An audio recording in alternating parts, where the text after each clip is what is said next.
Hello दोस्तों, कैसे आप सब। स्वागत है आपका स्टॉक पिकर में। आज हम लोग डिस्कस करेंगे गरुड़ा कंस्ट्रक्शंस कंपनी के बारे में। इसमें हम लोग डिस्कस करेंगे कंपनी के जीएमपी के बारे में, कंपनी की प्रॉफिटेबिलिटी के बारे में और कंपनी में हमें अप्लाई करना चाहिए या नहीं करना चाहिए। इन सारी चीज़ों के मैं डिस्कस करूँगा, तो कृपया वीडियो में एंड तक बने रहें। तो चलिए सबसे पहले समझते हैं कि कंपनी का मेन बिजनेस क्या है। कंपनी का जो मेन बिजनेस है वो जो है construction and engineering. Construction and engineering में क्या होता है दोस्तों, जैसे कोई रेसिडेंशियल आपका प्रोजेक्ट आ रहा है या फिर कोई कॉमर्शियल प्रोजेक्ट आ रहा है या फिर इंडस्ट्रियल प्रोजेक्ट आ रहा है, यानी किसी की बिल्डिंग बनानी है, अपार्टमेंट बनाना है, ब्रिजेस बनाना है, तो इन सारी चीज़ों के लिए जो सिविल और इलेक्ट्रिकल और मैकेनिकल, ये तीनों चीज़ों की जो रिक्वायरमेंट होती है वो आप मशीनरी से ले सकते हो या फिर वो सर्विसेज, जैसे मान लो वर्कर्स चाहिए, तो इन सारी चीज़ों को कंबाइंडली ये कंपनी प्रोवाइड करती है। यानी इसका जो बिज़नेस का जो पोर्टफोलियो है, मतलब अगर आप देखेंगे इन टर्म्स ऑफ, अगर सिर्फ ऐसा नहीं है कि ये सिर्फ मैकेनिकल इक्विपमेंट्स प्रोवाइड करती है या फिर सिर्फ इलेक्ट्रिकल इक्विपमेंट्स प्रोवाइड करती है, बल्कि ये सर्विसेज भी प्रोवाइड करती है। तो ये एक इसका काफ़ी अच्छा बिजनेस है। वहीं बात करेंगे कंपनी के ऑर्डर बुक के बारे में, तो कंपनी का जो ऑर्डर बुक है, अभी भी इसके पास 1400 करोड़ के ऑर्डर्स पड़े हुए हैं। वहीं इसके पास अभी 6 से ज़्यादा इसके पास कंस्ट्रक्शन प्रोजेक्ट है, इसमें अभी ये इन्वॉल्व है। जैसे मान लो 6 रेजिडेंशियल प्रोजेक्ट हो गया, 2 कॉमर्शियल प्रोजेक्ट हो गया और 1 इंडस्ट्रियल और 1 इंफ्रास्ट्रक्चर प्रोजेक्ट भी इसके पास अभी है। बात करें कंपनी के आईपीओ के बारे में, तो ये लगभग आईपीओ 260 करोड़ का आने वाला है। 260 करोड़ का आईपीओ, और इसकी जो ओपनिंग डेट है वो है आपकी 8 अक्टूबर और ये क्लोजिंग होगी 10 अक्टूबर को। देखिए अभी इसका जो जीएमपी है वो काफ़ी कम दिख रहा है, लेकिन क्योंकि अभी इसको सिर्फ 1-2 दिन ही हुआ है, इसलिए इसका जीएमपी प्रॉपर अपडेट नहीं हुआ है। मतलब क्या होता है कि जीएमपी भी एक जीएमपी क्या होता है, ग्रे मार्केट प्रीमियम। यानी जो ग्रे मार्केट है, मतलब यानी जो आउटसाइड स्टॉक मार्केट, जो सेबी रेगुलेटेड स्टॉक मार्केट रहती है, उसके आउटसाइड जो ट्रेडिंग होती है रिलेटेड टू शेयर्स, जिस पर सेबी का कंट्रोल नहीं होता है, उसके जब प्राइस फ्लक्चुएट करते हैं तो उसके हिसाब से आपकी ये जो प्रीमियम है वो फ्लक्चुएट करता है और उसके हिसाब से ये चेंज होता है। तो जब वहाँ पे आएगा, जब लोगों को पता चलेगा, जब लोग का लेन देन स्टार्ट होगा, तो उसके हिसाब से फिर ये ग्रे मार्केट प्रीमियम चेंज होता है।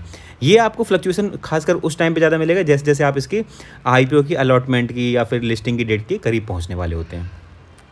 अब समझते हैं कंपनी की प्रॉफिटेबिलिटी के बारे में। तो जो कंपनी के फाइनेंशियल्स हैं, जैसे आप देखेंगे 2022, 2023, 2024 के दिए हैं, इसको थोड़ी देर के लिए आप इग्नोर मार दिए क्योंकि ये सिर्फ एक क्वार्टर का रिजल्ट है। तो यानी अगर इन पर्टिकुलर 3 साल में आप देखेंगे तो कंपनी का जो प्रॉफिट है वो ईयर ऑन ईयर बढ़ा है, मतलब बढ़ा है, प्रॉफिटेबल रही है। भले ही देखिए अगर आप 2022 से 2023 में देखेंगे तो इसका जो प्रॉफिट है वो डबल से ज़्यादा हुआ है। वहीं अगर आप 2023 से 2024 में देखेंगे तो प्रॉफिट थोड़ा कम हुआ है, लेकिन प्रॉफिटेबल है, समझ रहे हो। और उसके बाद में वही रेवेन्यू देखेंगे तो रेवेन्यू भी इसकी अच्छी खासी रही है और इसके पास कुछ बोरोइंग नहीं है, ये सबसे अच्छी चीज़ है। 11 करोड़ से कंपनी ने जब 2022 से 2023 में इसका जो प्रॉफिटेबिलिटी बढ़ा, तब इसका जो बोरोइंग्स है वो कम हो गया, यानी 12 करोड़ से सीधा 0.2 करोड़, जो कि नेगलेक्ट कर सकते हो आप बिल्कुल आराम से। वहीं अगर हम देखें कंपनी की परफॉर्मेंस इंडिकेटर्स के बारे में, तो आपको यहाँ पता चलेगा कंपनी का जो पी रेशियो है वो लगभग 21 का होने वाला है। दोस्तों इंडस्ट्री के हिसाब से अगर 21 का पी है तो ये काफ़ी कम माना जाता है, लेकिन हम लोग फिर भी, वो डिपेंड करता है इंडस्ट्री किसी इंडस्ट्री में 21 ज़्यादा भी होता है, किसी इंडस्ट्री में 21 कम भी होता है। तो हम ये लोग कैसे समझेंगे कि कैसे ये पी सही है या कैसे गलत, मतलब ज़्यादा है या कम है, तो हम वो करेंगे पीयर कंपैरिजन। यानी इसके जो कॉम्पिटिटर्स हैं उनसे हम लोग देखेंगे उनके प्राइस टू अर्निंग रेशियो, यानी पी मतलब प्राइस टू अर्निंग रेशियो, वो ज़्यादा है या कम है। तो यहाँ पे अगर आप देखोगे तो इसकी जो पीयर कंपनी है, जैसे मान लीजिए पीएसपी प्रोजेक्ट्स लिमिटेड हो गया, या फिर ये वेस्कॉन इंजीनियर्स हो गया, या अहलूवालिया का प्रोजेक्ट्स हो गया, या फिर बीएल कंसेप्शंस हो गया, इनके आप पी देखिए, एक का 23, एक का 22, एक का 23, एक का 48, यानी इस लेवल तक गए हैं। इसका बस थोड़ा सा उससे कम है, यानी अगर आप पी इसका रेशियो देखेंगे तो काफ़ी अच्छी रेंज में है, कॉम्पिटिटर से कम ही है, मेजॉरिटी ऑफ द कॉम्पिटिटर से इसका पी रेशियो कम है। वहीं अगर आप रिटर्न ऑन इक्विटी देखेंगे, रिटर्न ऑन और आरओसी देखेंगे तो ये दोनों काफ़ी ज़्यादा अच्छे हैं। और वहीं इन सब चीज़ों को देख के फिर आप अब देखिए क्या है दोस्तों कि ये हो गई इसकी वन पार्ट ऑफ एनालिसिस। अब साथ में जब आप अप्लाई कर रहे हैं तो साथ में थोड़ा सा ग्रे मार्केट प्रीमियम पे भी ध्यान दें। कभी कभी क्या होता है कि जैसे अभी एक बीच में एक आईपीओ हुआ था कि उसका बीएच में जीएमपी बहुत ज़्यादा अच्छा चल रहा था, एसएमई था वो, लेकिन फिर क्या हुआ, सडनली एक न्यूज़ आई कि उस पर उसका कोई बैंक का केस चल रहा था, वो सॉल्व हुआ और तो उसके बाद में उसका जो जीएमपी वो सडनली गिर गया। तो यानी ये प्रॉफिटेबिलिटी है, ये आपका पास्ट एक्सपीरियंस बताता है, लेकिन जो ग्रे मार्केट में होता है वो उसका करंट बताता है। क्योंकि जो देखिए करंट में उसके साथ क्या हुआ है, तो उसके हिसाब से लोग ग्रे मार्केट में इंटरेस्टेड होंगे या फिर डिसइंटरेस्टेड होंगे, तो उसके हिसाब से आपको जीएमपी भी ध्यान देना है।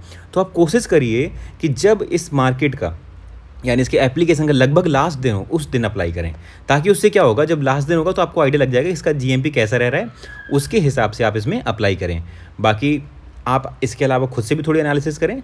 और वीडियो में बने रहने के लिए धन्यवाद। अगर वीडियो अच्छा लगा हो तो आप चैनल को सब्सक्राइब